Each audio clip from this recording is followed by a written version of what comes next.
Salam sejahtera bagi teman-teman semua. Dalam video kali ini, kita akan membahas mengenai studi perbandingan bisnis online dan offline dengan e-commerce transaksi jual beli. Kami akan memperkenalkan diri dulu. Nama saya Jesse Tampu Bulun. Nama saya Novrianti Simancinta. Saya Herlina Pasaribu. Nama saya Magdalena Mari Rizky Tampubolon. Baiklah, pembahasan pertama yaitu mengenai bisnis offline. Bisnis offline adalah bisnis yang dijalankan secara langsung tanpa menggunakan internet. Biasanya produk atau jasa yang diperlihatkan terhadap konsumen secara tatap muka. Bisnis offline merupakan proses transaksi penjualan barang dan jasa secara langsung, di mana produsen dan konsumen bertemu dalam satu tempat untuk mewujudkan terjadinya proses transaksi jual beli. Bisnis offline mempunyai kelebihan dan kekurangan. Adapun kelebihannya yaitu kepercayaan tinggi. Bisnis offline mempunyai toko fisik di mana konsumen dapat melihat produk atau jasa yang ditawarkan, sehingga konsumen bisa secara langsung mereview kembali produk yang akan dibelinya. Kemudian, pelayanan konsumen lebih mudah karena langsung ditangani dan diberikan contoh produk atau jasa kepada konsumen. Di sini konsumen bisa langsung melihat produk yang akan dia beli, sehingga bisa ditanyakan kembali kepada penjual secara langsung apa saja kelebihan dan kekurangan produk tersebut. Yang ketiga yaitu sistem pembayaran lebih aman. Bisnis offline biasanya melakukan transaksi pembayaran secara cash atau tunai ataupun kredit yang pastinya lebih aman karena langsung bertemu kepada konsumen. Kekurangannya yaitu jangkauan pasar terbatas. Ini dikarenakan bisnis offline itu harus mempunyai toko fisik dan tetap di suatu tempat, sehingga konsumen yang datang ke tempat tersebut hanyalah ada yang di sekitar toko ataupun yang lewat kebetulan melihat toko tersebut.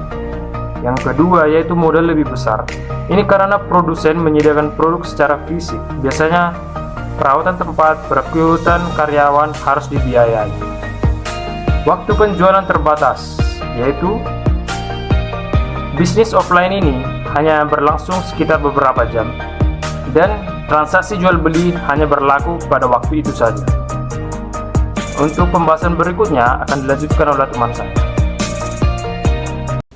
Bisnis online yaitu bisnis yang dilakukan melalui sistem komputer online interaktif yang menghubungkan pelanggan dengan penjual secara elektronik. Bisnis online mempunyai kelebihan yaitu yang pertama, mudah dijalankan.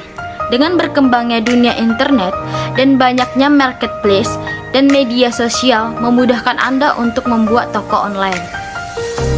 Dan yang kedua ada jangkauan pasar yang sangat luas dan memudahkan Anda dalam pemasaran produk atau jasa, tidak hanya lokal, bahkan sampai internasional. Dan yang ketiga, tidak memerlukan tempat dan waktu yang dipakai juga lebih fleksibel. Bisnis online juga mempunyai kekurangan, yaitu yang pertama ada persaingan ketat, kemudahan dalam membuat akun toko e-commerce dan media sosial membuat banyak orang berlomba-lomba untuk mengikuti tren ini. Yang kedua ada kredibilitas yang diragukan. Salah satu yang membuat kepercayaan terhadap bisnis online ini rendah karena barang yang dibeli tidak bisa dicoba oleh si konsumen. Dan yang ketiga ada konektivitas internet. Transaksi berjalan cukup cepat di bisnis online.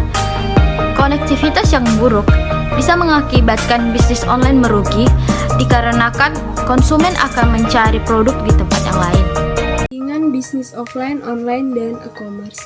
Bisnis online dan offline memiliki banyak perbedaan khususnya dalam kegiatan pemasarannya. Bisnis online dinilai memiliki biaya lebih murah dalam pemasaran dan promosi.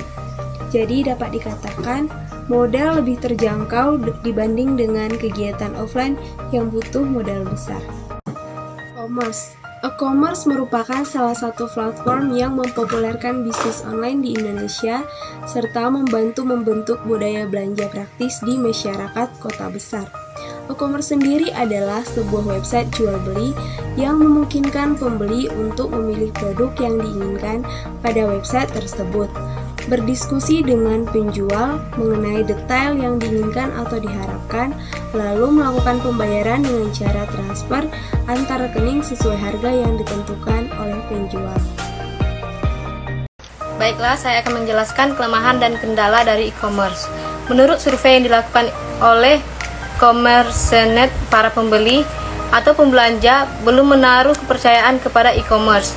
Mereka tidak dapat menentukan apa yang mereka cari di e-commerce. Belum ada cara yang mudah dan sederhana untuk membayar.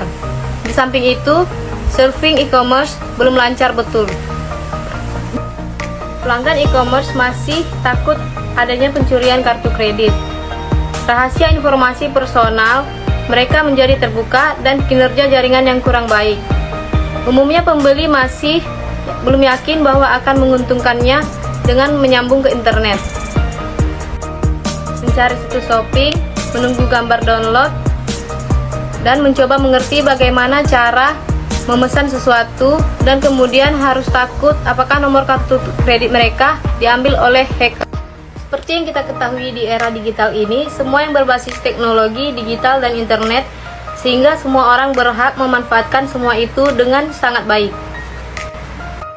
Kesimpulannya adalah, walaupun terdapat perbedaan bisnis, offline dan online, dan e-commerce dalam transaksi jual beli, namun bukan berarti mereka memiliki bisnis offline tidak memasarkan penjualannya secara online, begitu juga sebaliknya.